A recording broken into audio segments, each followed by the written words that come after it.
remember my 8th birthday at the KCC with that giant cake and Aunt Evie showing up on leave, surprising all of us. I remember Mom. I remember Codger. I remember school and going to the movies and Friday night pizza and cartoons and Grandma and Grandpa and church, those summer barbecues and the kiddie pool you got me. Could have used that at the prison. You told me about the walks we'd take when I was 3. You holding my hand around the neighborhood all the way to Ross's farm. I didn't know that I remembered them, but I do. Because I see the sun and the corn and that cow that walked up to the fence and looked me in the eye. And you told me about all that stuff, but it isn't just that stuff, it's how I felt. Holding your hand, I felt happy and special. I felt safe. I thought growing up was about getting a job and maybe a family, being an adult, but growing up is making yourself and the people you love safe. As safe as you can, because things happen. They happened before. You were shot before things went bad. Kind of felt like things went bad because you were shot. I want to make you feel safe, Dad. I want you to feel like I felt when you held my hand. Just to feel that way for 5 minutes. I'd give anything to make you feel that way now. I wanted to kill Negan. I wish I did. Maybe it would have been done. I don't think it's done now. You went out there again, but I don't think they surrendered. I don't think they will surrender. There are workers in there, Dad. They're just regular people. Old people. Young people. Families. You don't want them to die, Dad. We're so close to starting everything over, and we have friends now. It's that bigger world Jesus talked about. The kingdom, the hilltop. There's got to be more places. More people out there. A chance for everything to change and keep changing. Everyone giving everyone the opportunity to have a life. A real life. So if they won't end it, you have to. You have to give them a way out. You have to find peace with Negan. Find a way forward somehow. We don't have to forget what happened, but you can make it so that it won't happen again. That nobody has to live this way. That every life is worth something. Start everything over. Show everyone that they can be safe again without killing. That it can feel safe again. That it can go back to being birthdays and school and jobs and even Friday night pizza somehow. And walks with a dad and a 3-year-old holding hands. Make that come back, Dad. And go on those walks with Judith. She'll remember them. I love you, Carl.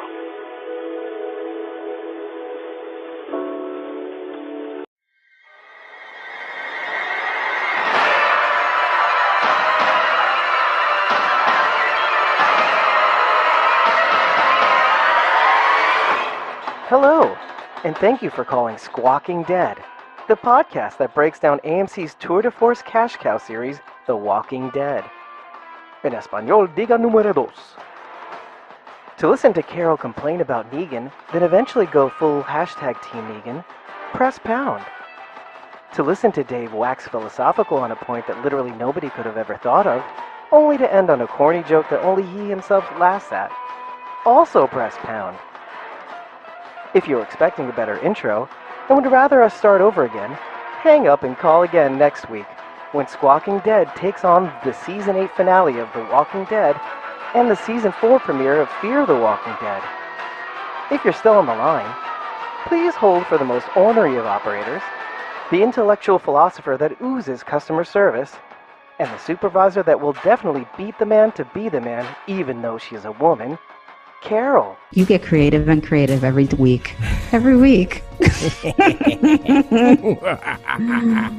I never know what to expect. I was pumped for this episode. This episode was awesome. I don't have the words, the vocabulary to actually explain it. I wouldn't call it awesome, but I definitely would call it shit in pants.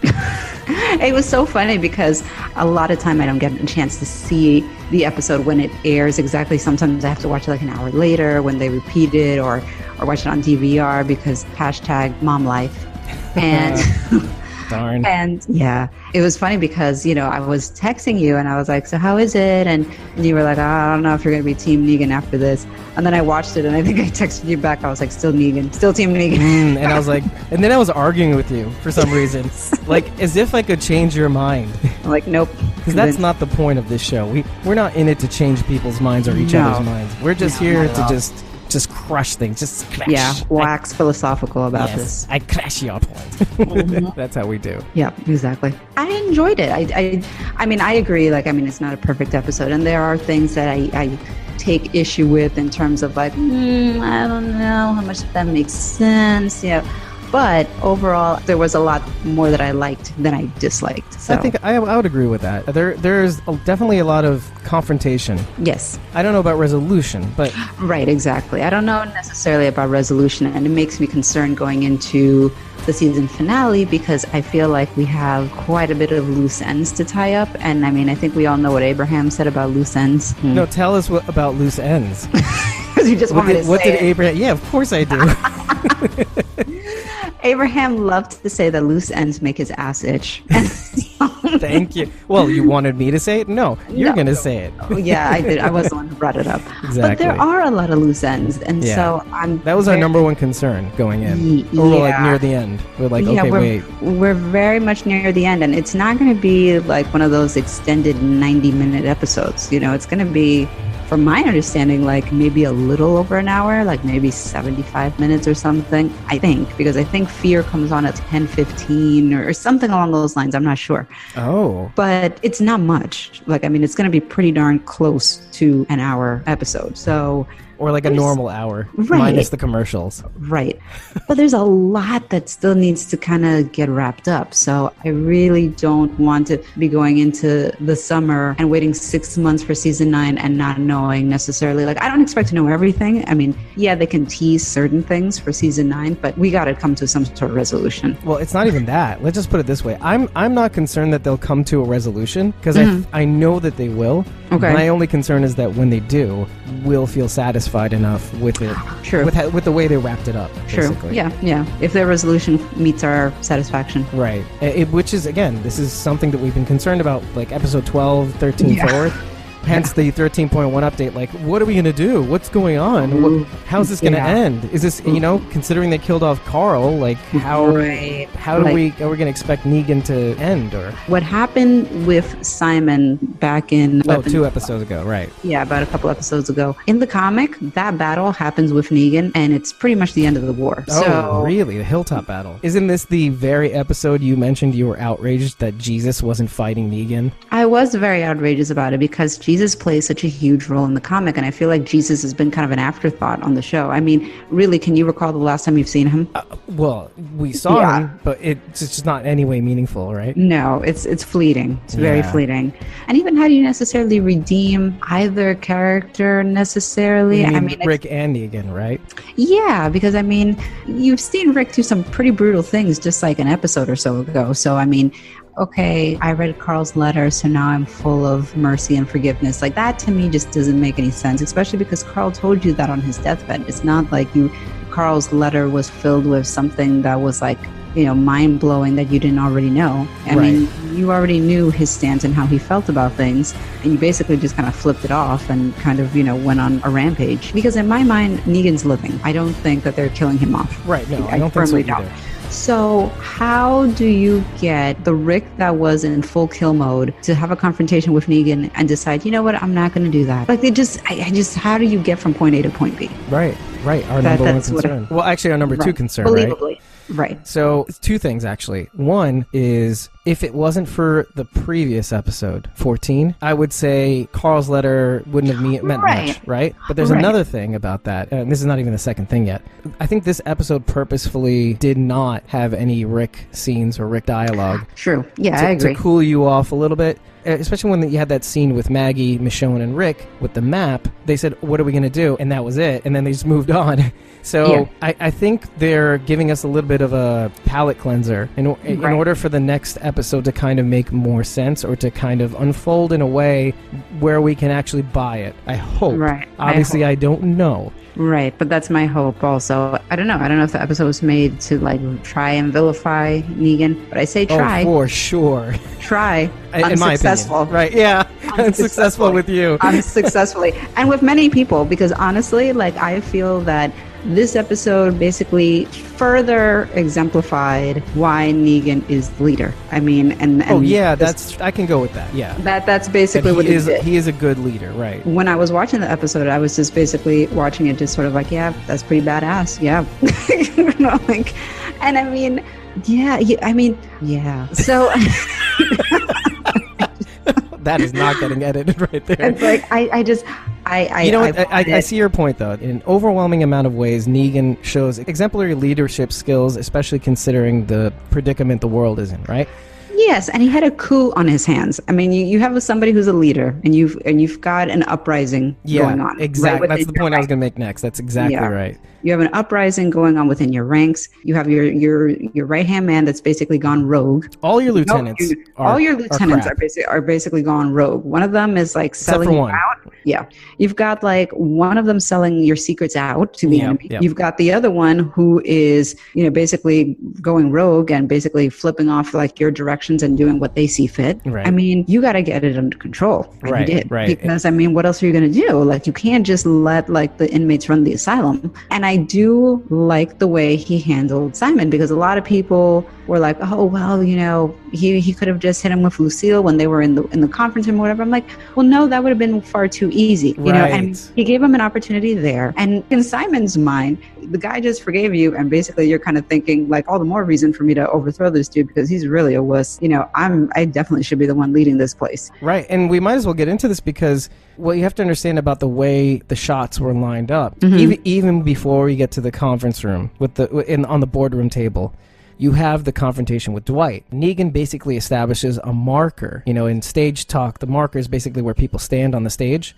Yes. That cigarette butt was Dwight's marker. They moved the dumpster, by the way, while they were talking, right? Yes. Good eye. And you wouldn't think it was like anything meaningful, right? Oh, he's just doing a task while talking to Dwight to kind of ease him or something. But then if you watch the episode again, you're like, after seeing the show, obviously, you start to realize, oh, this is purposeful. He knows what he's doing. Yeah. He knows that there's no way to reason with Simon. And so you have to kind of wonder, why was he doing that? And I'm going to tell you right now, he knew from the start what he was doing. And are you on the same page as me? Because honestly, I think so. I think I agree. I think he needed to have it that way because had he not done his bare knuckle standoff with Simon, he's basically trying to re-solidify people's respect for him on the pavement, basically. Right. If I die, I die. I don't know, but I don't think I'm going to die. And you know what? If I beat Simon in a man-to-man fight, all the savers are going to be with me. Yep. I'm trying to re-tighten my ranks right now. So, so as you can see, so that you frame the shot with Dwight, and there's a basic understanding between them that, this is not a good situation that we're in with Simon. Right. And then you go to the boardroom scene. Negan basically takes it easy on Simon, knowing that Simon would disrespect him for forgiving him. And then the rest kind of unfolds. Yeah. Exactly. He shoots the key opposition soldiers that Simon has. That was so awesome. I'm sorry. Yeah. Yeah, you were like, well, what's 3, 2, what is it counting down to? 2, 1. I was like, oh, crap. I was like, that's so awesome. I mean, terrible, but just, yeah. Oh, terrible. But impressive. But awesome. I was impressed. I was impressed. Yeah, I mean, more than anything, the whole entire plan, how he strategically, just like first of all, the way he did it was he snared everybody one by one, from Dwight to Simon, then Dwight again at the end of the episode. Yeah, it's just and I think what they were trying to establish with this episode was, don't fuck with this guy. No, exactly, and that was basically the point of this episode. It was like he had to reestablish his dominance and remind everybody who is in charge, and that's why I really liked the fact, and I think Stephen Ogg mentioned this on Talking Dead too, was the fact fact that he really enjoyed the whole setup and the whole scene, the whole, Fight Club kind of scenario, because he felt that, and I agree, it's really easy to be a big man with a weapon in your hand. It's very easy, with a bat, gun, whatever. It's another thing to stand, no weapons, mano a mano, and just go at it. That solidifies Negan's place in the hierarchy. That was done purposely to make a demonstration. Remember when we were in high school and we heard about ultimate fighting and MMA? Yes. And my first thought was like, wow, this is a mistake. How are we getting to this level?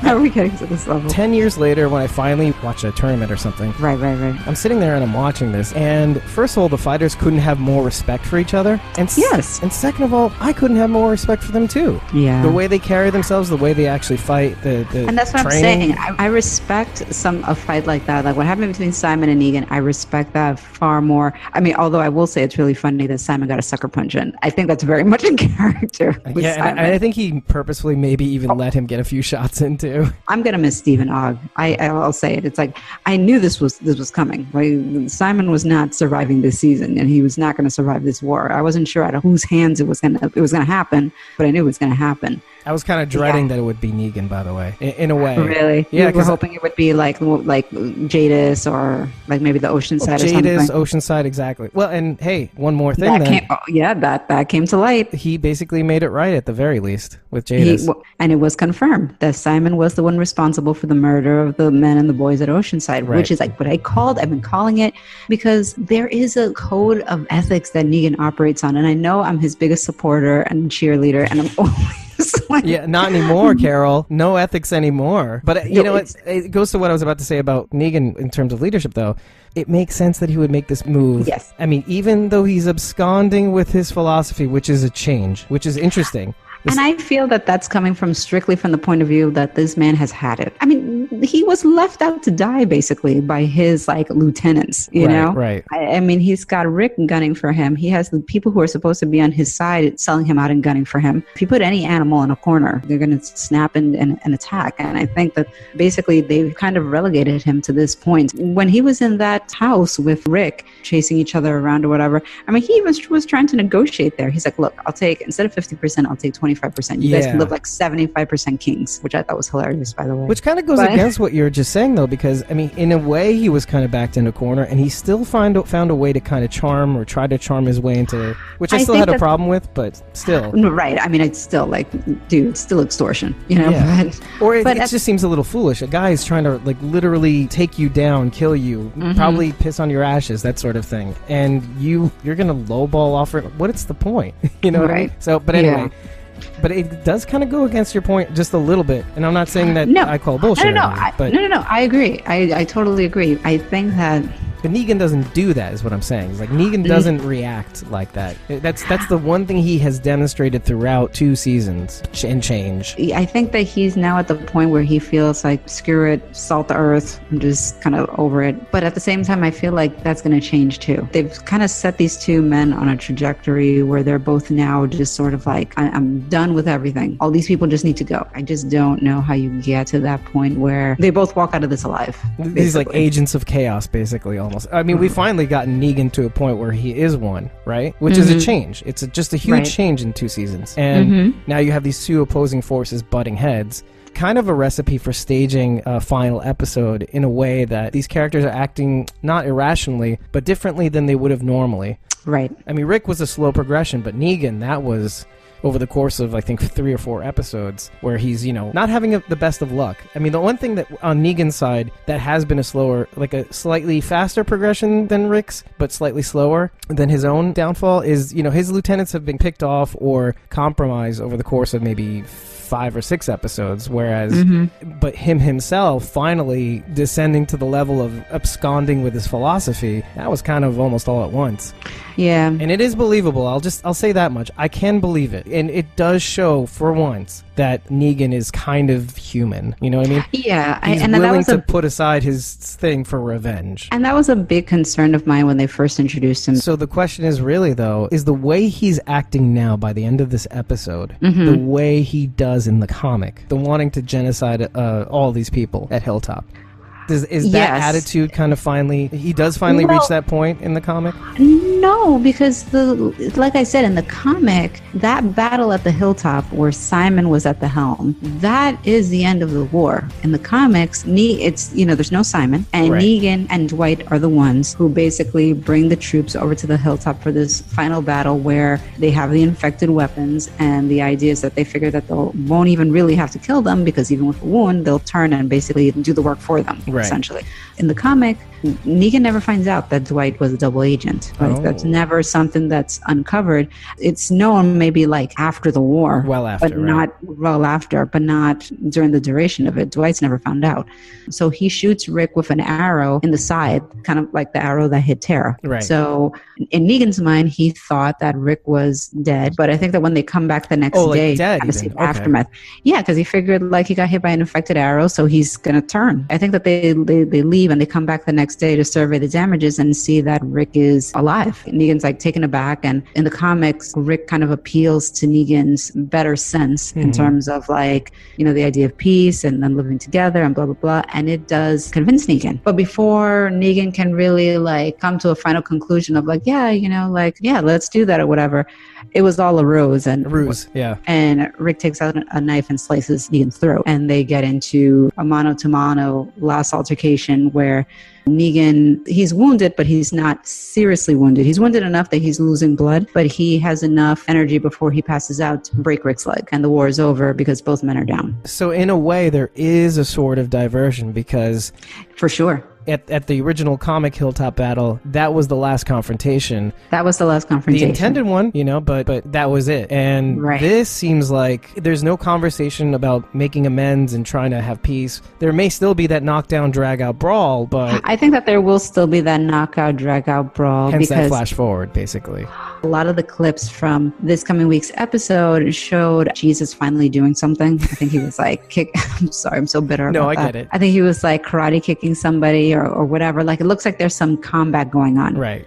So it makes me think that perhaps the bullets really will be defective in some sort of way or something. So they're going to go hand to hand. That altercation, the way it happens in the comic, may go down the same way because something goes wrong with that ammunition. Yeah. I don't know what that would be, but something. Father Gabriel sort of held hostage, Herschel style. Yes, that's right. I was going to get to that at the end, but yeah, I mean, definitely worth bringing up now, especially. So, yeah. He's being held hostage. Eugene pulls a gun on him at one point, whether in the woods or something. I don't know. Father Gabriel's not having a good time. Just put it that way. No. I got to think that Father Gabriel's not making it out of this week's episode. I would be pleased if he was, though, honestly. I don't know. I don't mind Father Gabriel, but we haven't seen anything from his point of view, so we don't know if his health is still deteriorating a lot or if it's, like curbed or whatever. But I just don't know, based on the condition that he's in, like, God, are you really going to be able to survive this? Yeah, he's still kind of in it right now, too. Yeah, so that's a concern. Well, actually, I wanted to just say one more thing about Jesus, is that I have a feeling that they may throw a curveball with him to kind of give him a little bit more juice, as Gregory said. You're a man this week, man. Yeah, but Jesus may end up having a confrontation with Gregory, in my mind. Okay. The only reason why I think that is it would be kind of interesting to finally reveal that these guys are brothers, which is interesting. It would Paul Monroe, Gregory Monroe. We've never really understood what that relationship is. Right, it was never spoken. No, never. It'd be crazy if Jesus was a son. It would. Oh God. Ooh. I mean, it could. Good.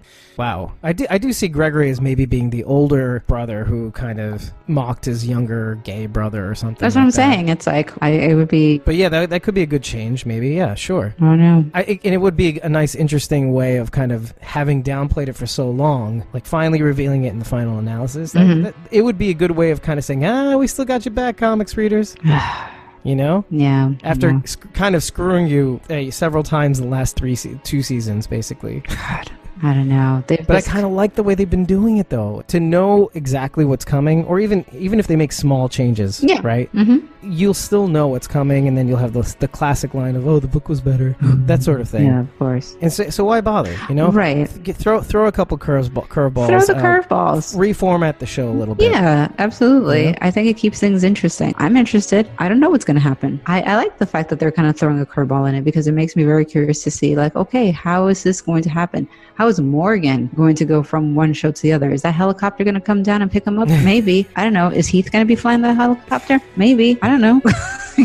I like the idea that you're bringing up about the helicopter actually really taking Morgan and bringing him somewhere else, like as maybe a vehicle to link the two worlds, something in which Morgan will be taken to wherever the setting is where Fear the Walking Dead is happening. Because maybe the government, being the middleman between the two shows, will actually eventually find a means to have these shows run in tandem. That could be another interesting idea that we haven't thought up, not only in just terms of the story, but in terms of being that vehicle that really, joins the two series together. Yeah, no, definitely. So, like a bridge, sure. By the way, and the people behind that bridge more than anything else. Right. So you haven't watched a single episode, I'm guessing. It doesn't matter. I'm going to be watching Fear. Doesn't matter. I'm going to watch it regardless. Oh my God. I'm going to watch it regardless. I don't care. Okay. I have the AMC app on my phone. I'm going to try to go to my car during my lunch hour tomorrow to try and watch some of these episodes. People tell me no matter what, they're like, seasons 1 and 2 were crap anyhow. So like just I mean, season 3 kind of had its Herschel's Farm season. Okay, that was like the Herschel Farm kind of like vibe. In a weird way. I mean, obviously it was a little bit more exciting than Herschel's Farm, but hey, Shane got killed on the farm. Yeah, I'm not giving too much away, but well, a whole bunch of shit happens. A whole lot of crap happened on that farm. Yeah, well, this Camp Teotihuacan. Yes, that's right. The dynamics that go on. It's a compound. It's one of those end of the world compounds, basically. The bunker. It's a settlement, basically. They have a whole bunch of houses and tents and cabins and whatnot, with a mess hall in the middle. And it was basically designed to house a community for the end of the world, which it touches on some political points that have been happening, with the show. But it also touches on things that have happened throughout like the 90s and the 80s and all these things. You have these settlements with kooks that basically are preparing for the end of the world. They have supplies, they have this, they have like a fallout shelter, that sort of thing. Yeah, but for like, for when the apocalypse comes, they'll be there and they'll have a place to, when the whole world goes to shit, they'll have their community and they'll be strong. I think there was a kind of Christian undertone, but I'm not sure how Christian it really stated itself. I was going to say, it's like, just the way you're describing it, it gives me callbacks to like some of these cults in the 90s, Exactly. Like, this is exactly what I'm talking about. Yeah, it definitely like harkens back to that. The way it's described, like the David Korushes and the precisely like that. The idea is that we build our own community so that we can be off the grid from the rest of the world. We're off the grid and we're going to be self-sustainable. Exactly, self-sustainable. We'll have our own water, our own supplies, our own farmland, all that stuff. But there's so much more going on. I mean, it sounds fascinating. It sounds fascinating. So should I just watch season 3? Like just through season 1? Hell no. Okay, fine. Hell to the no. Fine. Okay, so I'll be in my car. If you can't seem to finish, I would actually respect you watching season 4 opener on Sunday. The reason being is it's kind of like the way I am on this show. And I purposefully don't read the comics, so I have a point of view where I can appreciate the show as the show. It is. In a minor way, let's say by you watching the season 4 opener, having not even watched the previous seasons, you can see how the episode stands on its own. I think it's important to also be able to walk into a show and not have it depend too much on previous episodes. I'm not saying like one-off episodes like a sitcom, but what I mean? Like where the situation's resolved in a single episode. No, but it's more like, I can appreciate the scene. I think I know what's kind of going on based on this episode. The characters are establishing enough of a mood so that I know kind of who they are. Right. That's something you can appreciate just by watching a show midstream. I'm still going to try because I figure like these episodes are an hour. Without commercials, it's got to be, 40 minutes? Barely. Okay. I'm going to take a look at my calendar, and I actually have errands to run on Saturday, so I might be able to sit in my car. Like Eddie has errands to run. just tell him that you've got to. It's his research. It's for your third job. For my third job, I know. Your first job being a mom. Mom 1, wife second, employee third. Right. God, it's a lot of jobs. And then this way you could pour on the guilt. And then you're like, it's my fourth job, Eddie. Yeah. Speaking of company. Remember last week? That's how I just randomly segued. I'm kind of doing that right now. That's fine. Speaking of company, I kind of want to focus on Gregory and Simon. Well, that was at the start of the episode, wasn't it? Well, not at the very start, but like within the first 10 minutes. Because I feel like at first it was Carl's letter, which honestly, were you impressed with that letter? I was a little. I mean, I didn't want it to be something unbelievable because nothing is going to be unbelievable enough to I thought the letter was to change Rick's mind, in my opinion. I thought the letter was okay. I think it'll resonate more like in this week's episode, because I think that there's a clip of Carl as a child walking with Rick or whatever. I'm like, okay, that's gonna be a punch in the stomach. So all right, but like the letter itself was okay. If I would have seen the visuals, then it probably would have been like, oh, along with the letter? Yeah, along with the letter, maybe. Because it's like, I'm just seeing Rick and I'm like, well, you're a murderer, so whatever. Yeah, so what? Exactly. I'm like, your kid died, who cares? Yeah, it was like, I care, but clearly you don't, because it's like, you're on a bloody rampage. Way to honor his last wishes, dude. Okay. Yeah, I'll make it real. Yeah, sure. Right.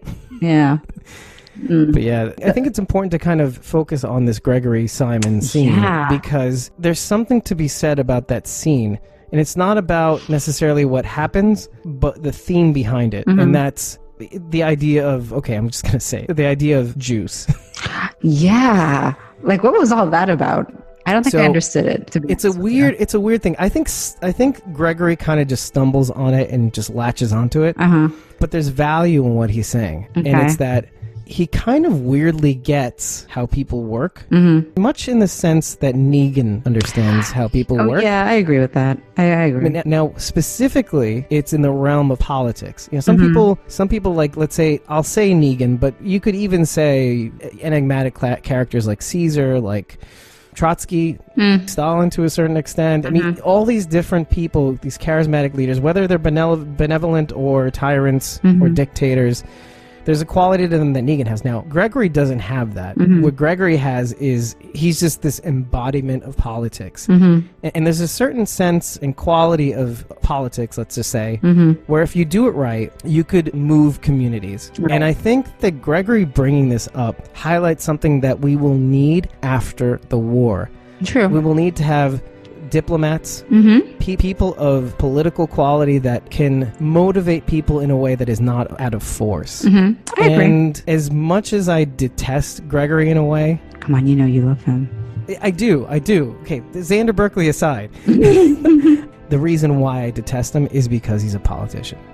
Right. I mean, it does highlight that point. It does highlight that point. He very much is a politician. You're right. Other than that, he's a coward. Bottom line. Well, I mean, he's political. I mean, he plays both sides of the fence, whatever like allows him to kind of, survive. And Right. Well, he's like anybody else. It's kind of like what we brought up at the beginning of the season. He's just like everybody else, except he does have a slight charm. He does have a gift, I think, with being able to get people to, like, moving around chess pieces. He has the ability to get people to do things out of necessity. And so...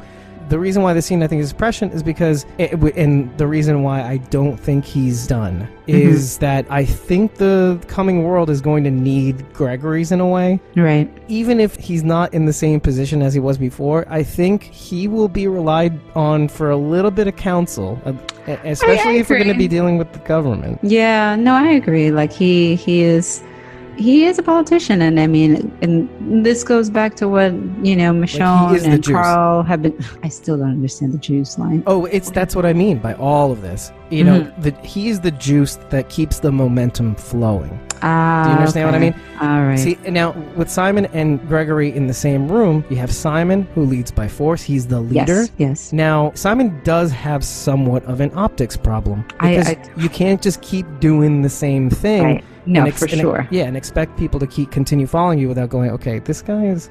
I'm not sure if... Yeah, exactly. I don't know if I want to follow this guy that much longer. Yeah. I just went from one frying pan to another frying pan. Right. Yeah, I don't think that he gets it. But I think it was funny, some of the points that he said when, Gregory was trying to say, like, hey, like, put me in with Negan and, let me convince him. And Simon was like, well, I am Negan, and not in the collective way. Right. Right. Like, it's me. And then all of a sudden, Gregory switches gears. It's like, like, I knew you could do it. Exactly. It's like, Negan, what did he say? He pulls his punches. It's like, you don't. Yeah, I've never been more impressed, by the way, but also I rolled before in my life. Like, so wow, that was really good. Really fast. But I do love the fact that, like, Simon was like, so that you can understand, it's like, I can't really be seen with you. He's like, so ergo, you go. Yeah.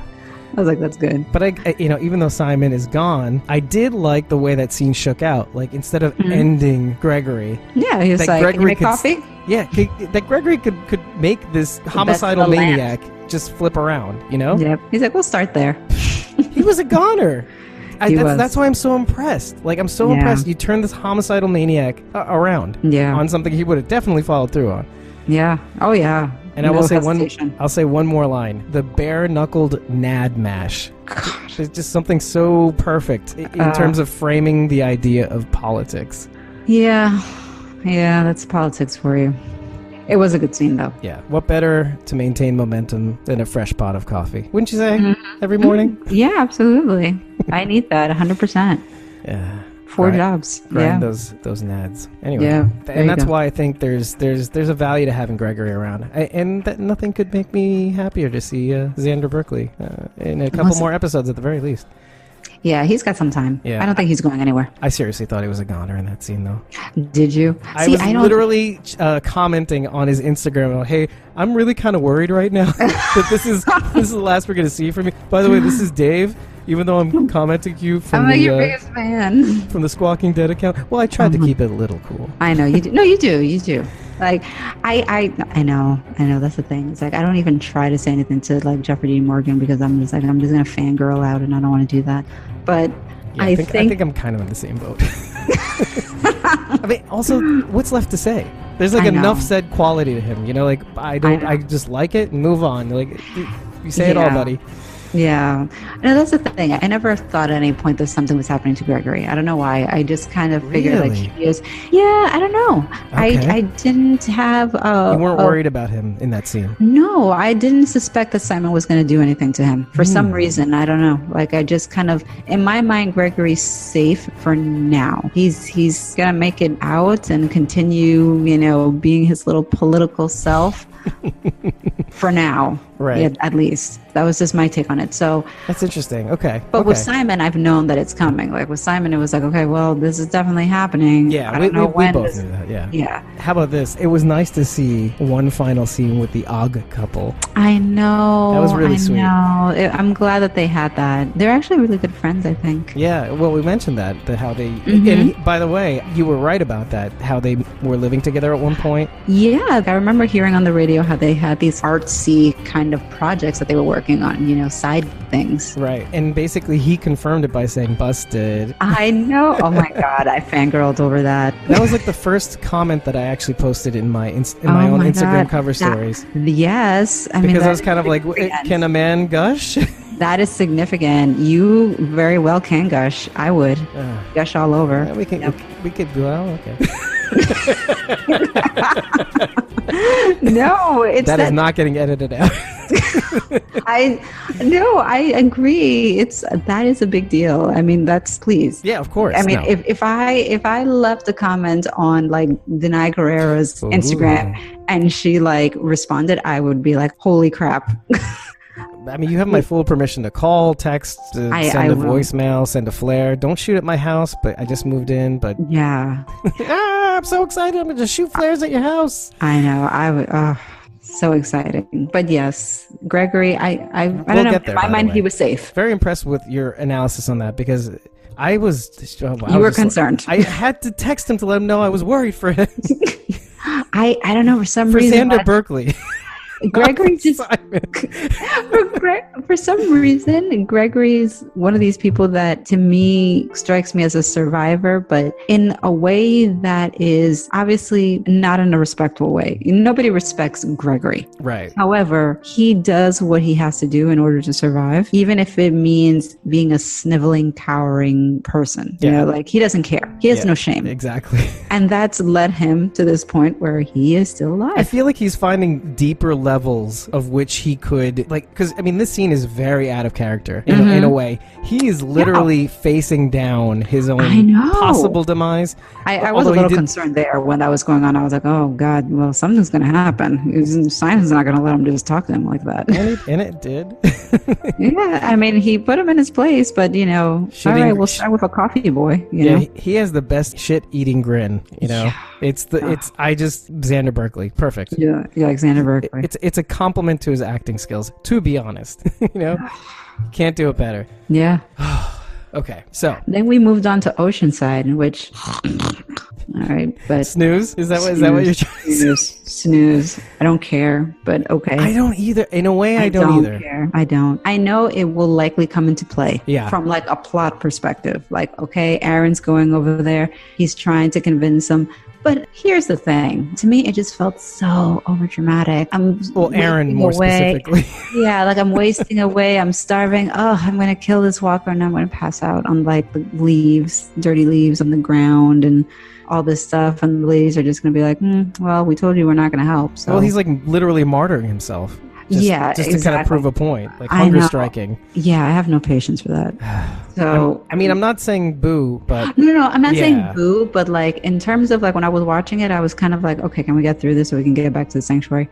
Like I wanted to get back to what's going on at the sanctuary. Yeah, because clearly there was a lot going on there. I was like, Gregory's up in there, Simon's there. They could have just done one scene too. By the way, they did two to illustrate this point, but they could have just done away with the first one basically.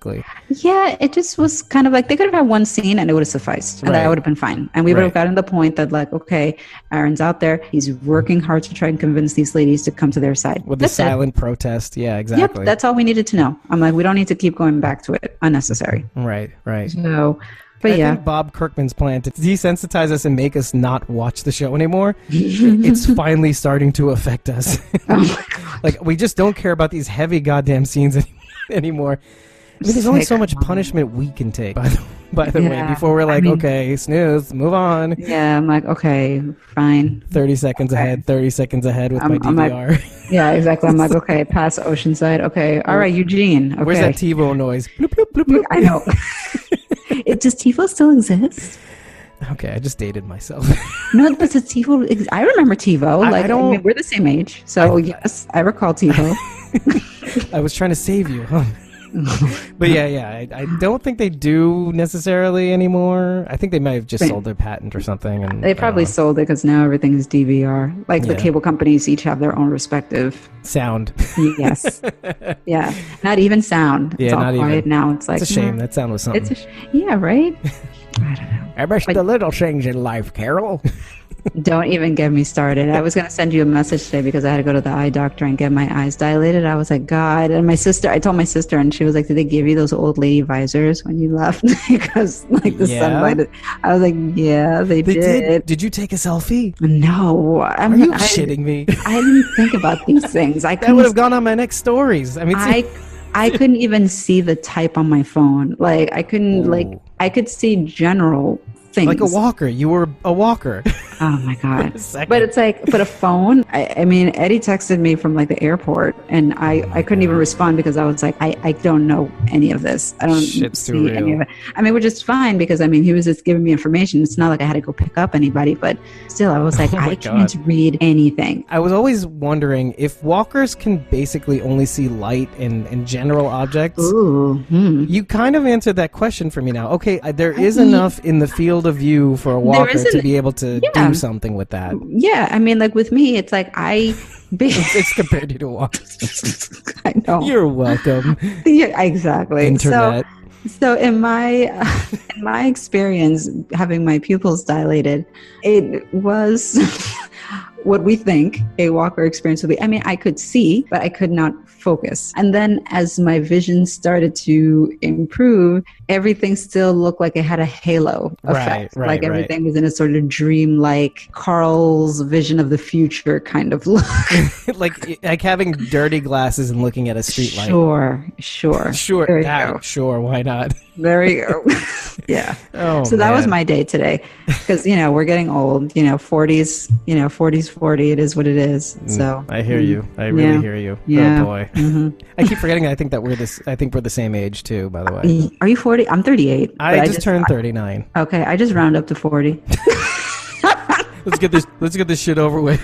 It's like I just round up. Yeah, I just bought my tombstone. We're good.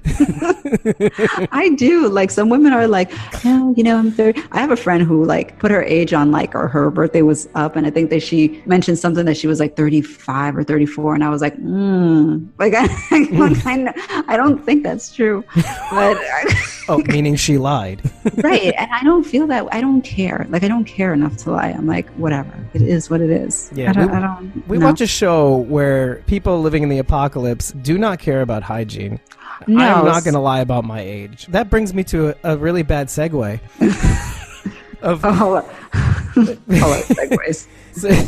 No, this is going to be really random. So speaking of Negan's plan to take the Hilltop, the one thing that I noticed after watching, I think 3 times already, is Negan's actual plan for the Hilltop is very similar to Rick's plan for them at the beginning of the season. So not only did we have that montage in the beginning of, I think, of episode 12 or 13, now we're having the exact same plan. They're going to starve them out. They're going to pick them off if they try to escape, that sort of thing. So, well, I think it's very interesting, and it didn't come to me. Poetic. Well, it's very poetic too, in the sense that if you think about it, the first episode of the season was Mercy, and now we're ending with Wrath. That's going to be the name of God. So it's kind of bookended, you know, Mercy, Wrath. And I never pay attention to these episode titles too, but that's pretty cool. It's pretty cool. It is. It has potential to be very poetic overall. Yeah.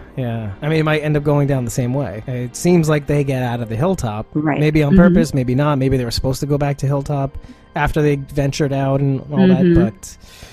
We obviously know that Negan's plan, it doesn't go the way he wants it to. Right. But it's fun to think of how it's going to end up turning out, really, to be honest. Yeah. Like I said, I'll be very curious to see how it all goes down. And the fact that it's a callback to the beginning of the season, the way it's playing out, the same exact kind of plan, maybe. It's kind of like you said about Team Negan. It's that you're almost kind of on Negan's side. If it wasn't for the fact that they're kind of trying to genocide them right now. Well, that's the thing. That's the one thing that kind of... And the concubines. That's the thing that always throws me off. But otherwise, it's flipped, in a way. I think that they definitely have been trying to set up Negan as a character where you can kind of see where he's coming from. And I do. And again, like, I feel like he's been kind of driven to the position that he is now. I don't absolve Negan from everything that he's done. However, I will say that when we get to Eugene and Rosita and that's a tree, because that is coming up. I think Eugene brought up a very good point. Stage the scene, because... Yeah. He's in the factory, and less a factory, more of an assembly line, to be honest. But they've been given the directive to make these bullets, and he's kind of very doubtful that they'll be able to do it. He's trying to encourage him, right. Although he is being very much a douche to the 2 ladies that basically came and brought them food. Sardine, mac and cheese. That's disgusting, dude. That's gross. Let's talk about that for a minute. We're going to talk about the sardine mac and cheese. Because if I don't end up going to Survival Sunday, I will be making sardine mac and cheese. You're going to try it? You're going to try it? I will do an Instagram live video of me making it. God. And then I'll do another Instagram live video of me eating it. Oh, I mean, the fish and the dairy and fish just don't go together. I will say one thing. I've had uni mac and cheese, which is blowfish, I think, or pufferfish. Oh, really? In a Japanese restaurant. So there is something to that. So now, uni, the way it's prepared is it's kind of salty. It's kind of like almost like ham, like a salted bacony ham kind of thing. But it's fish, obviously. So... Mixing that in with the mac and cheese, it becomes like a very safe. So I'm a very savory dish. So I'm tempted. I'm kind of like saying maybe there's something to this. And now here's the thing. I'm gonna make it myself. I'm not gonna make the noodles from scratch, but I won't be using like Kraft mac and cheese. But I'm tempted to do that to see how authentic I can get. Kraft mac and cheese is good. I have like a whole crate of Kraft mac and cheese. Well, okay, bear with me. Bear with me. Because, I mean, I don't think Kraft mac and cheese is bad necessarily. No, I know, but it's not. But I think making it yourself, making the Mornay sauce and baking it in the oven, that sort of thing. I love doing that, and I'm actually pretty good at it. So to make a sardine mac and cheese, maybe with some, instead of like a cheddar, I'll do it like with one of those whiter cheeses like Gruyere and Gouda or something. Something smoky, right? Yeah, for sure. As if you need more smoky, fishy, salty flavor. Why not? Let's just lean in. Lean in all the way. So yeah, a little garlic, a little sardines. It's always good. Yeah, why not? Sure. I guess everybody will know how it's going to turn out. Providing you don't go to Survival Sunday. Providing that I don't go to Survival Sunday. There you go. But the way he eats it, by the way, that's the selling point. The way he eats it. And that's why I tried to ask somebody. He's not on social media, Josh McDermott, which is a whole other story, which we can't get into. Yeah, poor guy. Yeah, because of the way he was being threatened online. But I was trying to find somebody that would answer the question of, please, somebody ask Josh McDermott if they really gave him sardine mac and cheese, because I want to know. I just want to know that it wasn't a prop. Well, I hope that they didn't give him sardine mac and cheese. Like, that's what I'm saying. I hope that it was just mac and cheese. I wanted to see if it was like a method thing. Like, he needs to be there. Like, he needs to be in the mood, like, for it. I don't know. Poor guy. I hope not. Josh McDermott actually seems like a really cool guy, and they just, don't do Put it that. through the ringer. So, so moving on. Yes, he's mean to the ladies. Father he Gabriel catches Gabriel in the act. So, did he mention something about Father Gabriel's sickness, that it was like airborne, that whatever he has, that was not entirely related to the whole Walker thing? Like, is that what he was trying to say? Because I was like, whoa, what are we talking about here? Well, like, it could be. I mean, see, the thing is, he made a very specific point about no blood-to-blood contact. So, whatever he has, it's definitely airborne. If it was blood-to-blood contact, he'd be done. To be losing his vision, though, that's significant. Well, I mean, if you have an untreated fever, that's definitely one of the side effects. Gosh, blindness? Wow. Yeah, it's almost like, kill me now anyway. I might as well be dead. Yeah, well, pretty much. It's like, that's why I don't think Gabriel's making it past, like, this season. I mean, like, at the state that he's in. I mean, do you I'm really wondering. want to? I don't know. I mean, I thought that was an interesting comment, though, by Eugene, like, kind of talking about what Gabriel's has, like, his condition, because, I mean, that is something that's been talked about a lot. Well, I think it was brought up specifically to wrap up some questions. Questions about that, yeah. Yeah, like, why did Gabriel live when all these other people turned? Right. And he explains, basically, it wasn't a blood-to-blood sort of contact. Right, and the antibiotics that, in the house that he took, that sort of thing. Right, because you don't turn because you get, breathed on by a walker. You turn when there's a scratch, a significant scratch, or a bite. So getting cut with gut-soaked weapons. Right. That will do it. I mean, that makes sense. So I thought it was good that they kind of commented on that, because obviously there were a lot of questions about it. But Gabriel is, very conflicted. Eugene notices that some of the bullets that he's producing are defective. They have like a ding, kind of like they're dinged up a little bit. Like they kind of did a close-up or something like that. Actually, specifically though, it was basically where the trigger hits the back of it. When it does, and it's flush, the bullet will fly through, right? Because it hits the gunpowder. The gunpowder sparks a thing. It sparks a thing. Okay, it's a thing. It's fine. We're not ammo experts here. We're not military. Right. It lights up the gunpowder in the back. That burns up and propels the bullet forward. Right. Okay. So what Gabriel was doing is he was not making the back part where the trigger hits it flush, and that basically would throw it off. Not only and what Eugene was trying to say is that not only would it throw it off, but you could have killed a savior, basically. It would backfire completely. Yeah, it not only would not work, it would like explode in the person's hand, and you would have hurt somebody, you would have taken a hand off, let's say. And so Eugene was basically saying, he was basically trying to get into Gabriel's head saying, you really don't want this, do you?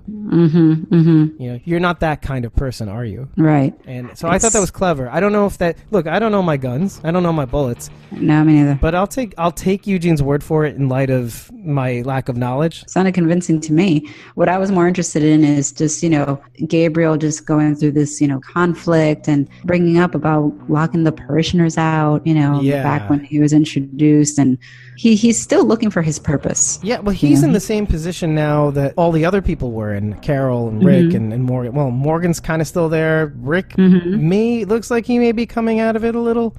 But this is what ends up happening. You have these people that are frightened that they'll slip into their old behaviors, the way they were before, or maybe right after the apocalypse. So, so you have just one more person added to that list. And even Eugene, to an extent, does this, as we'll see in a few, because... Yeah, no, you're right. That's true. Right, he goes out to test the rounds, and then Daryl and Rosita basically capture him. Yeah, that was fast. Yeah, I thought that was too. And so as they're taking, he starts a little bit falling back, like he's still trying to puff his chest. Empowering. Yeah, you can see. Yeah, he starts to puff his chest a little bit, or trying to really kind of appeal to their better nature, but they were not having that. They shut him down so hard, and it's just interesting to see how he was trying to hold on to his clout that he's received with the saviors, and maybe even try to appeal to their better nature, and because he's built up like a certain amount of equity when it comes to finally finding a place where he's productive and contributing. But he did bring up to Rosita, it's like, Rick got us into this, and which obviously set her off, but it needs to be said. It is true. I've been saying it Rick went on word from Gregory to basically go into that satellite station and kill all those saviors in their sleep for also essentially the same arrangement that they had with the saviors, because it was all to get half of the Hilltop's food. I mean, isn't that the same deal that they had with the saviors? That's a good point. I mean,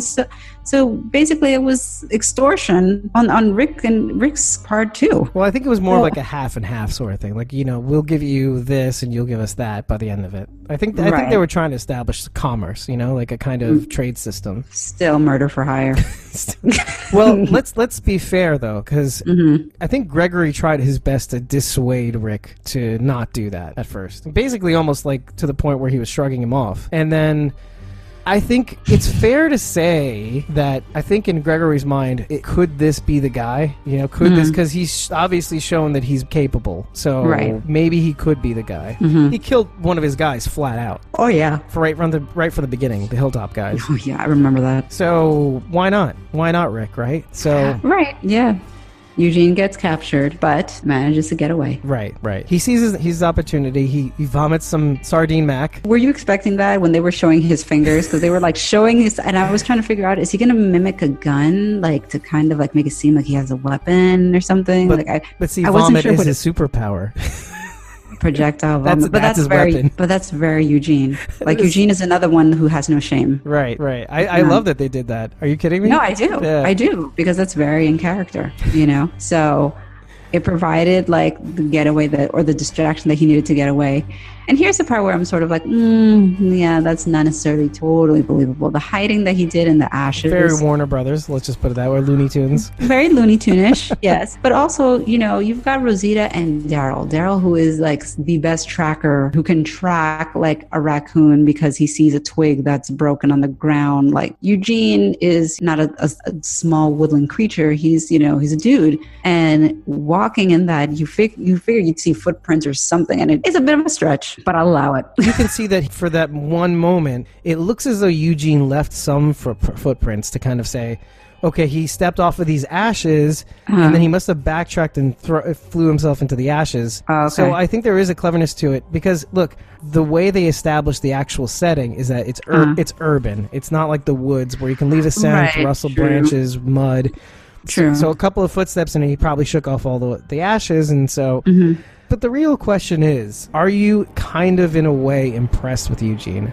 I am impressed with Eugene because for the same reason that I say I don't worry about Gregory. He's another person who very much is like Gregory and will survive because they have no shame in doing what they have to do to survive. Whether it's like sucking up to Simon or making yourself throw up because it'll give you that getaway. If that's what he has to do, that's what he has to do. Appeasing Negan, even though like there may be times where he'll challenge him. And then maybe that's the thing. Maybe he has the ability to sometimes challenge Negan because he feels, because of his initial interactions, that he's kind of garnered some clout, which is not something he can easily say with Rick's crew and Rosita, especially. I don't know if Rick even knew that who Eugene was. Like, I had to really rack my brain to think of if they ever had any interactions. Yeah, at all.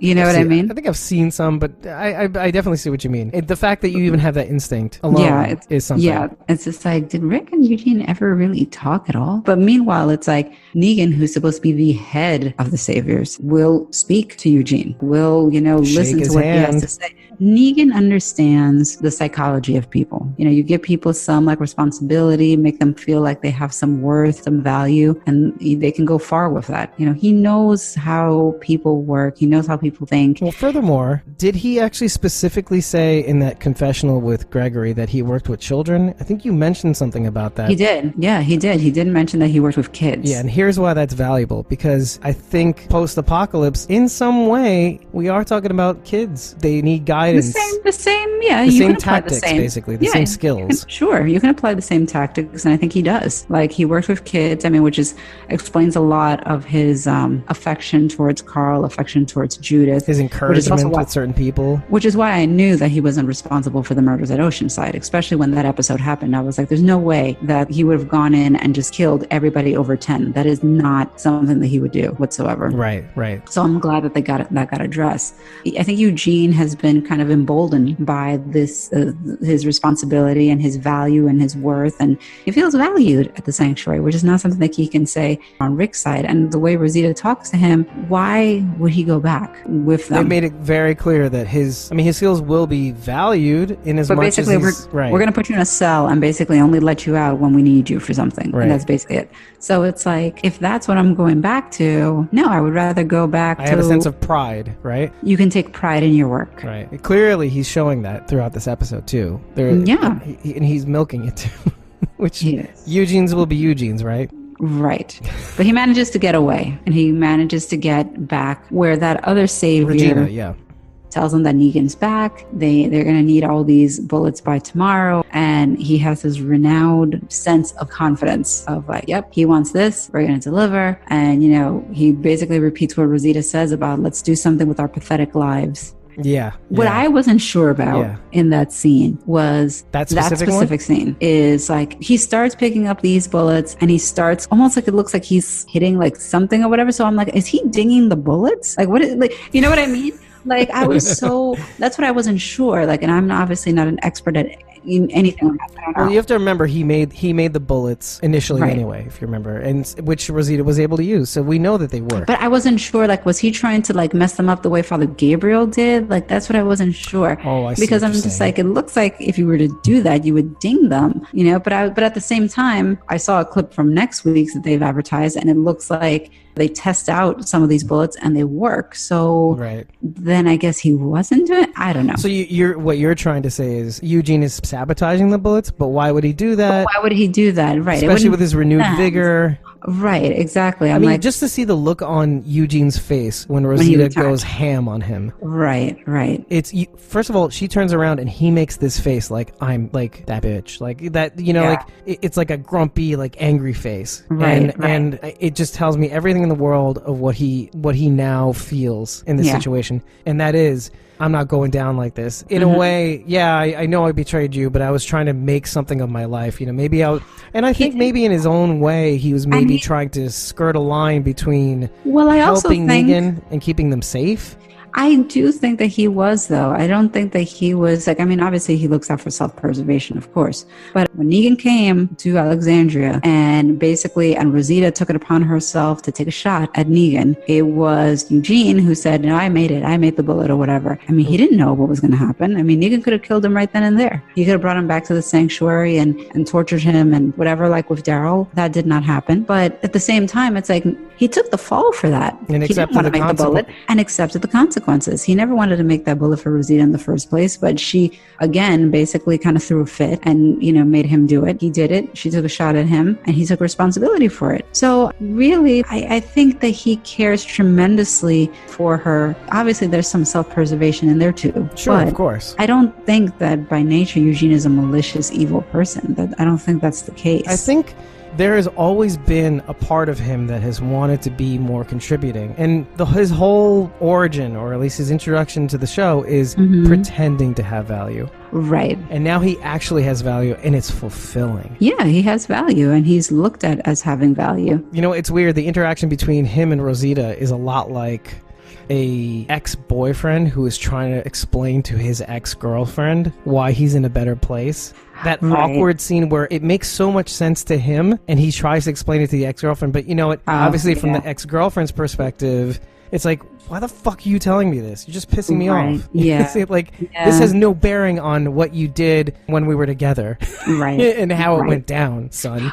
Right, yeah. So it's like you have this one person and he just can't help himself by trying to explain how much clout he's gotten at it's like he doesn't understand that she's not going to understand what you're going to say, buddy. Or appreciate, sorry, that's a better word. I think there are more convincing ways that he could express himself. He just obviously doesn't know how to. Even the RV. Like by nature, because he's just very awkward. He's just very awkward. But he's done some things to try and save people. I mean, when he took that RV to try and distract the saviors when they were trying to get Maggie to safety when Negan first came on the scene. Right. Literally. Maybe that'll come up too, by the way. Yeah. Maybe. That was very, very brave. Again, that was a situation where he very well accepted the consequences that, he may not survive that. So he's done his piece to try and contribute and save them. And so for Rosita to act the way she's acting towards him, I don't think it's fair entirely. Well, you know what else, though? It does bring two basic things. One, I'll start with this. It seems to me that they were trying to make Eugene something that he essentially isn't. They were literally trying to shave off a square peg to fit in a round hole. Think about it. It took so much work to get to the point that he could do these brave things, and it was a struggle for him, too, even though he's found this sort of bravery. But that brings up the second point, and that's, I think in the first place, Rick's crew, Alexandria, whatever, they never utilized him the way he should have been. And that's the huge flaw, I think. It is it's a huge flaw of management. Yeah. I guess there is a value in having a single leader or something. I don't know, but I think it's a, you could apply it to just work in general, and just having people there who have certain skill sets and they're not utilizing those skill sets, and they're not utilizing the people to their full potential. And that's what happened with Eugene when he was out of Alexandria. They just basically tolerated him, but they just never kind of tapped into like, well, Eugene is kind of like an encyclopedia of this sort of random mishmash of information. Maybe that would be useful. Right. But they just never bothered. They were just kind of like, oh, he's weird. Well, to be fair, I guess a person like Negan could look past the initial bullshit that Eugene pulled on Alexandria crew, like Rick's crew and Abraham and Rosita, because he was lying to them the whole time, right? Right. Yep. Now, when he did that to Rick's crew and all that, it ruined his credibility almost forever, let's say. And until he could find some sort of bravery. But every person that has witnessed his bravery, like except for Rosita in that moment, Abraham Ford is dead. Sure. The few times that you've seen, because he basically re-earned Abraham's respect after respect. He was the one that needed to build Abraham's respect the most, I think. Yeah. Oh yeah. Absolutely. He was shattered. It's kind of funny the few times that he's actually tried to really be brave has been for those two people. Yeah, because remember, that's how we met them. It was Abraham, Rosita, and Eugene. Right. Like it was their little trio for God knows how long before they met. Rick and That's crew. what I'm saying. It's like you don't really see that with anybody else necessarily. You just see it with those two. Like and I think maybe it's his own way of trying to make it up to them. You guys protected me for so long. It's the least I can do to try to protect you, throw myself in front of a bus to kind of save you. Yeah, exactly. So, but again, goes back to the point. Maybe if Rick actually talked to Eugene for once. Yeah. Dr. Eugene Porter. Hello. Dr. Eugene Porter. Maybe he would have... Do we know if he's an actual doctor? That's actually a good point. Like, he does mention university and tests and all that stuff, but... I've gone to the university and taken tests, and I'm not a doctor. So... You have a PhD in carpentry. Yeah, there you go. There you go. BS in architecture. That I do have. Wow. Pat on the back. That shit's tough. Yeah, that was not easy, let me tell you. And it's really crazy because if you bring it back to the show, part of the reason why it's tough in the real world is because of competitions. It's just tough. Yeah. And now Eugene is in a world that with all these, supposedly if he is a doctor, he has all these skills with a wide open world to be able to exercise them, and yet he's still kind of useless. And maybe that's just the nature of his character, like his awkwardness. He doesn't know how to apply himself. I don't know. Right. He's found his way more with Negan. He's the bullet maker. Negan's giving him input. He's just pointing him in the right direction. Well, yeah, he basically will ask him things, and Eugene responds and has ideas. The Walker wall, which honestly is a little lackluster. I wish they would have spent more time on it. Like in the comic book, the Walker wall is a wall of like walkers melted onto a wall. That's pretty hot. It's pretty awesome in the comic. So I was kind of looking forward to that, and I'm like, all right. But I guess that's okay. That's okay. Hey, but Simon's there now. I am secretly hoping that he's still there in the next episode. I think he will be. And he takes somebody out. Like the legend of Simon continues. Oh, maybe. I don't know. Yeah, but he's going to be taking one of our protagonists out. Well, maybe like small price to pay. Maybe like a D level. I don't know. D level. Sorry. No, that's good. That's good stuff. Well, I could see there being a more meaningful interaction with Walker Simon with Dwight, actually. Because as we see in some of the sneak peeks, he's wearing the A sweater. I know. Oh, that makes me very nervous. I am not fully convinced that Dwight's going to make it out of this alive. Really? This is a change? Yeah. Why is it that you think that? Because the thing is, we're heading into the finale. You know that there are going to be numerous casualties. I don't know where Dwight goes from here because, like I said, in the comic, he was never found out. Now he is found out. Dwight and Daryl are very similar to each other. Like, they have this kind of weird sort of relationship because there's a lot of similarities. I think even Sherry said that Daryl, like, reminded her of who Dwight used to be. Right. So part of me also feels it's like, you know, like, can you have a Dwight and Daryl on a show? It's almost like the Highlander, like they can only be one. Let me run a scenario by you. As we've been talking about having this kind of in my pocket right now, just because when I see the A on Dwight's sweater, right, it gets me thinking, okay, this is going to be kind of like Daryl. And if that's the case, there's no Sherry to save him. So right. what I'm thinking is that in some way, maybe after Tara's talk with Daryl's the one to save him. That's the least I could do kind of thing. I thought about he'll that. find a reason to do it, like somewhere in the episode. I thought about that too. I was like, maybe this is the opportunity to see, because if they see that Dwight is now obviously a prisoner, then Daryl will know for sure that, look, Dwight really was working for us. He really was on our side, and he got caught, and now he's in this predicament, you know, but he really was. And I think Daryl's just got that kind of character that if he sees that somebody's been captured in the cause of trying to save everybody, right, then he will go out of his way. Right. Yeah. No, I agree. That alone could be it. That could be it, and I hope that could be it, because I don't necessarily want them to kill off Dwight. I think that he still has more story to tell. But when I see him wearing that outfit, I'm like, oh god, that makes me nervous. What are they going to do to him? You know, Easy Street, probably. It's definitely Easy Street for sure. But here's the twist. The twist is this: Daryl dies in the pursuit. It could happen. But in a really weird way, it would be his way of, you know how we were talking about leaving the show? Yeah. Kind of a way that we can sort of swallow it. Yeah. There's a poetic kind of like, oh, he went out. From a story standpoint, absolutely. He went out coming back to himself, to the person he found. I 100% agree. From a writing standpoint, I think it's great. I think it makes sense. From an AMC rating standpoint, I think that's a gambit, baby. That's a really tough gambit. It's like killing off Glenn, man. Fuck. Yeah, and we all know how that went. So yeah, if they kill off Daryl, I'm fairly indifferent to Daryl. I don't love him. I don't hate him. It is what it is. So I would appreciate and understand if they went that route and decided, you know what, like Daryl's going to die in saving this person, kind of like the way Carl did. You know, Carl died saving somebody. And if that were to happen, I think it would be very poetic and full circle, and I would get it.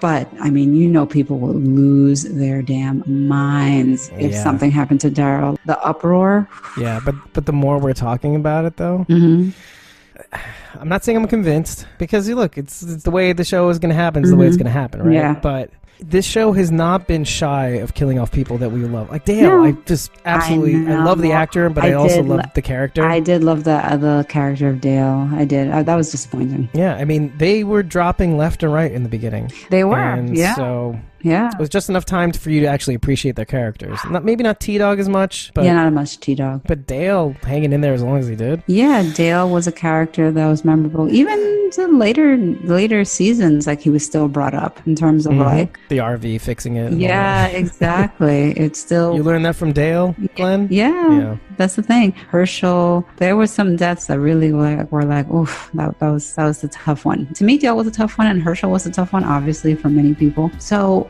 we're due in a kind of weird way, right? It could happen. I just wonder if they'll go there and do it. I mean, they already did it with Carl. So if they did that with Daryl, it's like, man, that's a gutsy move, man. That is a gutsy move, you know? I would kind of respect it at this point. I would respect it. It's like you were saying before about Dwight, though. Yeah. You know, Dwight was never captured. He was not even found out until years later by Negan. So to have this scenario already puts several things in jeopardy, I think. Right? Several plot lines are way diverged in that with that respect. Sure. So it leaves a huge vacuum for them to do something outrageous. Right? If you think about it. I love it. I can't even tell you how... I think it'll be very interesting. I'm very excited. It's a great thing to not know what's going to happen next. It is a great thing. Like, I don't disagree with that whatsoever. I think I'd rather be in this position where it's like, I don't know what's going to happen. I sincerely don't know. The only thing that but I'm by no means convinced, and I don't have anything to back it up. Yeah, I just hope that more comics readers have stuck around than have left. because I hope so. I think that really shows a testament to how you take the source material, and this is Robert Kirkman's wish.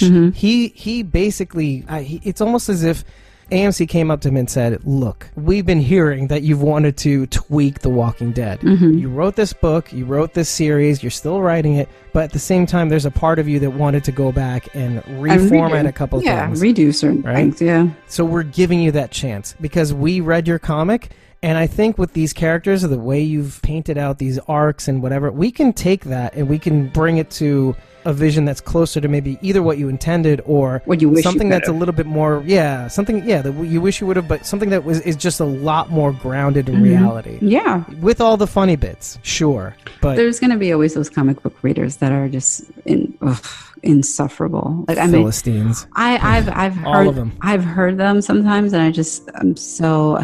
Here are the two groups that irritate me the most. Two. Oof. There's two groups. There are the incessantly complaining comic book fanboys that just refuse to basically acknowledge that there can be a derivative of the source material that it can be equally as good. To them, right. It has to be canon. It has to be canon, exactly. And it's just, no, that is absolutely unreasonable. There's a reason why there's an Academy Award for Best Adapted Screenplay. What's the second one? The second faction that bothers me are my fellow female fans. Not all female fans, not all of them, but a certain portion who are obsessed with certain characters staying around purely because they think that they're attractive. And that drives me crazy. It's insulting to my intelligence. Like, as a reason to watch the show? Yeah. And I'm just like, really? And no, like it's like those people that watch reality television, like the Jersey Shore, right? No, there's nothing wrong with that. There's nothing wrong with that. At least they're watching something that has a character arc, I hope. We just talked about how, like, 40. Allow me to relive my youth. Okay. For those of you who don't know what I'm referring to. We're from the tri-state area. Carol actually likes the Jersey Shore. That was just a little dig. I was super excited. I'm not even going to lie. I'm not hating on you either. I'm just saying that I'm just drawing a parallel. It had amazing ratings, by the way. Largely because of me. Yeah, you just went on to your neighbors, the neighbors that have gone away for the weekend. You turned on their TVs. I was advertising that thing hard. You were. It was something. I was something like, else. oh my God. The GIFs just came out like mad. I was. Your GIF game was on point with the Jersey Shore. I was beyond excited. Like, Eddie was looking at me like I was crazy. I was like, don't act like you don't remember this. Oh my God. And how does he feel about this? I'm just sorry. I have to know. I mean, he's just like, all right, you want to watch it, you go ahead and use that.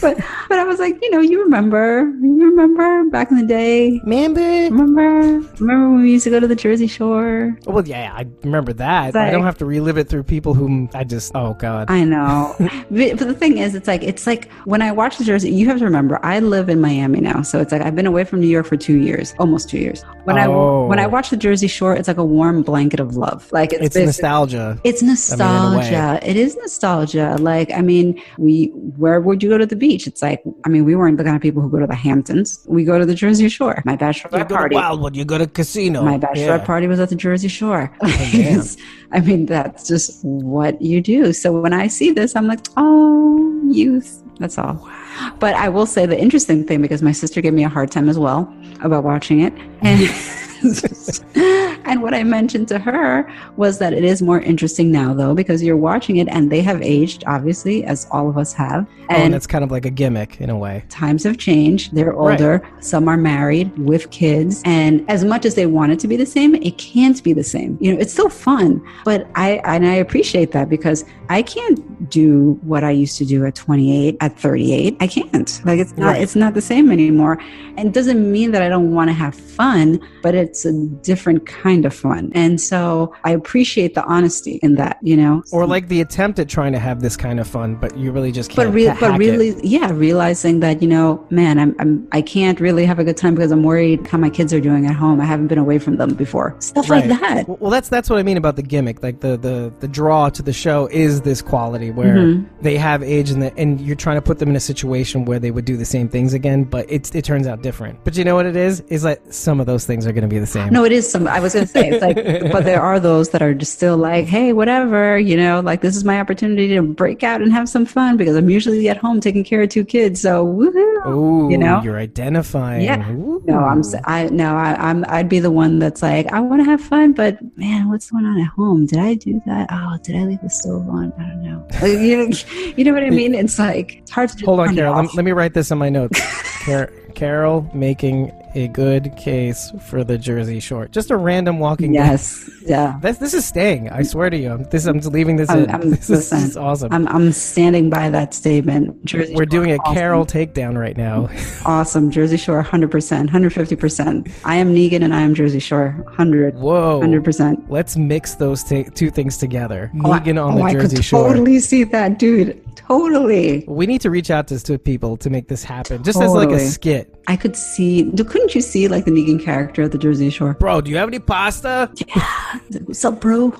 Don't call me bro. I can't do his voice. You did a good impression of him last week. Did I? Yeah, I have to play it back for you. But I was like, that was spot on. Really? Oh my God, I need to remember. Yeah, you know what's funny? He actually lives in New York, Jeffrey Dean Morgan. Oh, okay. But not in the way you would think. Like you would think like New York City or, something like that. Well, no, New York State, right? Upstate? He has like a farm. He's like a farmer. That makes sense to me. Yeah. It doesn't make sense, doesn't it? It's kind of a trend, though. I think a lot of people are doing that lately. Yeah. Like just that's their retirement plan. I would love to do that. Live off the land, have like animals and stuff. That'd be awesome. I could see that part of you, but I could see you also defaulting to it's hot out with AC. No, but I mean you can still have AC. I know, just AC barn. I just don't see it. You don't have to live in the barn. It's like where do you think farmers live, Dave? You could have a barn, but not live in the barn. I don't know. I'm kind of like a feast or famine kind of guy. If you're going to be on a farm, you got to live in the barn. I'd want to do the Chip and Joanna Gaines way. Okay, see, I was going to do that and I pulled back because I feel like if we go down the HGTV hole... It's going to be a downward spiral. And they just had their last episode ever. I know. I watched it. We looked at each other and we're like, that's it? That's it. It's just over. A recap episode of the seasons? I know. It was a sweet send-off, but still, it's hard to imagine. They did it right. They got what they needed, and now they're like, okay, now it's time to end on a high note. Yeah, you've got all these things going on. I'll let you do them. Yeah, that's the way to do. End things on a high note. Yeah. I would normally end this on a high note. I think there's one thing I just wanted to bring up before we go. Yes. And that's, I think Aaron's gambit at Oceanside, as snooze-fest as it was... I think it may be the linchpin to ending this conflict because I do think they're going to join. I am convinced that they will show up. So yeah, the way they did it was a little bit too Maudlin. So yeah, it's sort of like, okay, let's not like woe is me. Let's not ham-fist it. Okay, I get it. So I think Oceanside will show up. So basically, I think you're going to have the Sanctuary, obviously Rick and crew, which is at this point Hilltop, Alexandria, and the Kingdom. Oceanside will show up. Jadis is very much a wild card. I do not know. I did write that down, right? Where she fits in, or if we're even going to go there. Maybe we don't go there. Maybe that's something that's explored next season. I don't know. Yeah, and that might be fine. That might be fine. Jadis served her purpose, in as much as we got a little bit more out of Negan. Right. Yeah, exactly. Like we got a little bit more background, in that situation. Yeah, maybe that's like the little tease. Like there's more to what's going on at the junkyard, and we will find out next season or whatever. So that might be what happens. So maybe she's not a factor. Oh yeah. To spend so much time blowing out her story, like how she had to put her people in the meat grinder, it seems like to do all that and to not make more use of her, that would be kind of a waste. I feel like, okay, you've got another Daryl person, right? She's really pumped up the show on her side time, really using her character to kind of all the charity shirts that she's selling, basically Trash Queen. Yes. So and she's got such a grandiose personality that it's just such a good pumper up for the show, Yeah. Oh, there is one more thing. We've seen one sneak peek that as Rick's crew is pulling up on the saviors that Negan's basically sacrificed to try to trick Rick and crew, right? So Rick and crew kill all of them and get get some sort of map, right? Yes. Morgan slits that guy's throat, even though he's pleading for his life. It's like, I give up. He sees Jared, right? He sees Jared. Yeah, I saw that scene. Oof. Yeah, basically, that's cold, Morgan. That's cold. It's cold on Negan's part, too. It's like you send your men basically to certain death. Yeah, and again, we're reaffirming the fact that he is completely absconded with his philosophy. Yeah, salty. They are a resource, but a resource to be absconded with? No, I thought he valued human life. I thought so, too. But is it even more of a reason to not be Team Negan? Well, maybe. I think that's the line for you, though, isn't it? Though the fact that he threw these bodies at the conflict to try to sell it. Yeah. That's cold. That is pretty darn cold. Listen, like I said, it's going to take a lot for these writers to redeem either one of these men. So, has this moved you in any way out of the Team Negan # circle? No. But I mean, I thought I almost had you there. I'm like, no, but I mean, no, like I said, it's like, I don't think either one of these leaders is of sound moral compass right now. Right. Neither one. But if you're comparing the two, I think Negan's a better manager. I see. I think that there's more.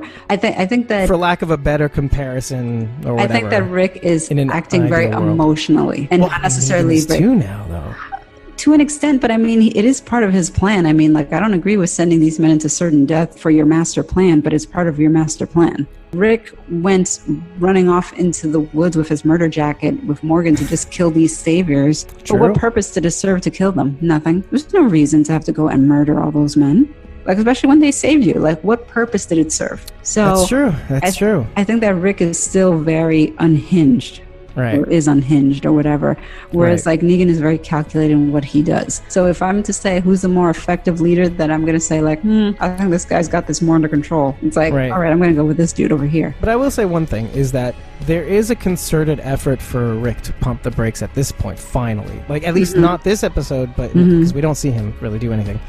But in the last episode. And he's not wearing his murder jacket, so I know that this is what's going to happen. It's like, okay, we're going to... It's all about the fashion, y'all. I mean, you know what it is? It's like the black hat. You know what I mean? It's kind of like in the Westerns where it's like, okay, the good guy wears this Or like hat. in Breaking Bad, right? Yeah, I mean, I guess it's been used in a lot of shows, the idea of fashion or whatever kind of being the sign of, okay, the good guy or the evil Or like color guy. setting a tone, right? Yeah, setting a tone. It's like whenever Rick has worn historically that jacket, it's been either at Terminus with the Claimers. It's been in situations where he's done some pretty horrific stuff, you know? Yeah. And this time around, with the clips of next week, he is not. He's wearing a button-down shirt. Right. So he is pumping the brakes. Now Negan is going full acceleration. But it would pay me not to mention this point that Michonne does make a concerted effort, kind of not as much as a Hail Mary as like, listen, if you're going to do whatever you're going to do, I know you're still out there. Bold of her. Yeah, I just need to do this to say that I did it, and whatever you decide to do, I don't know, but she reads Carl's letter to Negan, and I do think it affects him in a significant way. I do, even though he's not going to show it. Yep, I agree. I mean, no, he is showing it, but even though he's not going to act any differently. He's holding back his emotions. He's basically pushing them down. You can tell that he's he even good acting. says he even says as much in a way. Had you have done this earlier, I wouldn't have to be doing this. Right. You know, maybe we could have reached some sort of thing. But the way he says it is like, Rick gave me a hard time from the beginning. So you're done. Right. That's it. You're over. Yeah. And that's cow. And that's, yeah, exactly. Or but I do think it had its effect. I do. Yeah. It's planted maybe a seed, hopefully. Right. I don't think it's going to turn out the way that we think it's going to turn out. Like, oh, all of a sudden he's gonna find a way to stop. I think it may be. I don't think he's going to stop until it's a little, not too late, but until he's forced to have to stop. If he loses, then he'll find a way to come back. You know? Otherwise, he's not going to lose. And he says as much. Yeah. Winning, Michonne specifically says, Carl via Michonne, start over. And Negan, as a response to Michonne, he's saying, killing you is starting over. I erase you, I can reset the progress I've made with the Saviors, and I could keep going. You know, I can start over with another group that I find randomly. Yeah. No more talky talk. No more talky talk. The time for talk has passed. Yeah. And speaking of talking, another bad segue. We're going to call this Sucker Night. And for all of you that are going to Survival Sunday, hopefully I will be with you in spirit at a theater. If not, I am with you. I support you. Absolutely. Go in your cosplay. Absolutely. I can't wait to see all the clips and the videos because people are going to be posting. Absolutely. I cannot wait. I support blowing this out, getting involved. Yes. Joining a community of like-minded individuals who are there for a single purpose. Oh my gosh, yeah. I would be all about that. We are very excited for the season finale. Yeah. And furthermore, for me at least, the season premiere of Fear the Walking Dead Season 4. I'll watch it too. Yeah. I'm counting on you, Carol. We're going to do 2 episodes next week. I know. We are watching. I will be watching. We're going to have a tough week next week, you and me. No. If by tough you mean exciting, yes. Yes. Hey, look. Choose a job you love, and you'll never have to work a day in your life. And that's Squawking Dead for us. There you go. Exactly. It's actually Confucius. Actually, I was off. It's attributed to Confucius, but you never know with quotes. Yeah. You never know where they come from. And with that, everybody, segue into the end. Segue to the end. Looking forward to Survivor Sunday. We'll see you then. See ya.